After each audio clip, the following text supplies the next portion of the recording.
সরকারকে বলতে চাই, যদি মানুষ বোঝে যে আপনি নানা ছুতাই আপনি ক্ষমতাকে আপনি প্রলম্বিত করতে চান, আপনি দীর্ঘায়িত করতে চান, তাহলে সরকার প্রশ্নবিদ্ধ হবে, সরকার কিন্তু বিতর্কিত হবে। যে আমরা নির্বাচন কমিশন থেকে শুরু করে রাষ্ট্র প্রশাসন, বিচার বিভাগ, সমাজের সমস্ত পর্যায়ে আমরা অনেকগুলো গুরুত্বপূর্ণ সংস্কারের প্রস্তাবনা হাজির করেছি।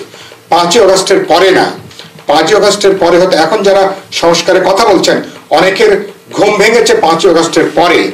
আর আমরা বিপ্লবী ওয়ার্কার্স পার্টি, গণতন্ত্র মঞ্চ, বিএনপি সহ রাজপথের বিরোধী দলগুলো গত 2-2.5 বছর ধরে আমরা গোটা রাষ্ট্র প্রশাসন, সরকার, নির্বাচন ব্যবস্থার একটা গুণগত সংস্কারের দাবি করে আসছি। এই সরকার যদি একটাও কোনো সংস্কারের পদক্ষেপ না নেন, কিন্তু রাজনৈতিক দলগুলো জনগণের কাছে আমরা প্রতিশ্রুতিবদ্ধ, আমরা অঙ্গীকারবদ্ধ, পুরনো জমানায় বাংলাদেশ আর ফিরবে না।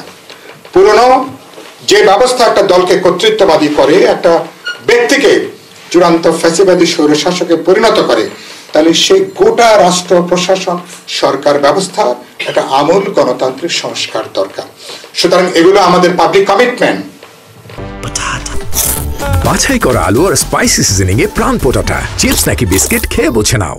সুতরাং আমরা সেই অঙ্গীকারের মধ্য দিয়ে আমরা জায়গাটাকে আমরা কিন্তু অব্যাহত রেখেছি।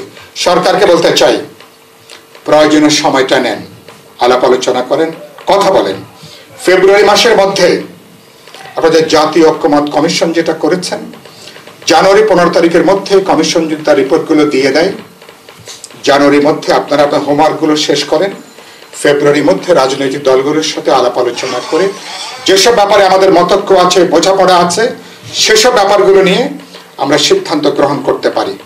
আর সংবিধান পরিবর্তন বা সংশোধন সহ গুরুত্বপূর্ণ মধ্যমেয়াদী, দীর্ঘমেয়াদী যে সংস্কারের প্রস্তাবনা আছে, সেগুলো মিলে পরবর্তী নির্বাচিত জনপ্রতিনিধিরা পরবর্তী পার্লামেন্টে সেসব ব্যাপারে আমরা সিদ্ধান্ত গ্রহণ করতে পারবো।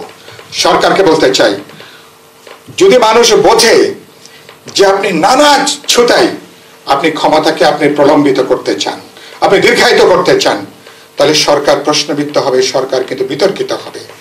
সরকারের সাথে রাজনৈতিক দলগুলোর একটা দূরত্বের জায়গাটা তৈরি হবে, এরকম কোনো জায়গা আমরা দেখতে চাই না। আমার ছাত্র তরুণরা তারা 31 তারিখে তারা একটা প্রোক্লামেশন দিতে চেয়েছিলেন, তারা দেন না, এটা একটা ভালো উদ্যোগ। এখন নাকি শুনছি সরকার তারা নাকি একটা ঘোষণাপত্র তারা এখন তৈরি করবেন।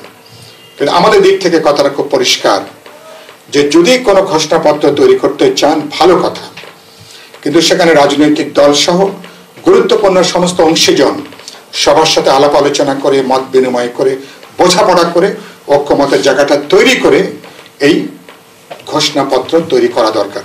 যে কোনো কিছু চাপিয়ে দেওয়ার কোনো সুযোগ নেই, কারণ চাপিয়ে দিতে চাইলে তখন এটা কিন্তু ব্যাকফায়ার করতে পারে, তখন উল্টো ফলাফল আসতে পারে। সেজন্য সরকারকে বলতে চাই যে আপনি আলাপ আলোচনা করেন, কথা বলেন।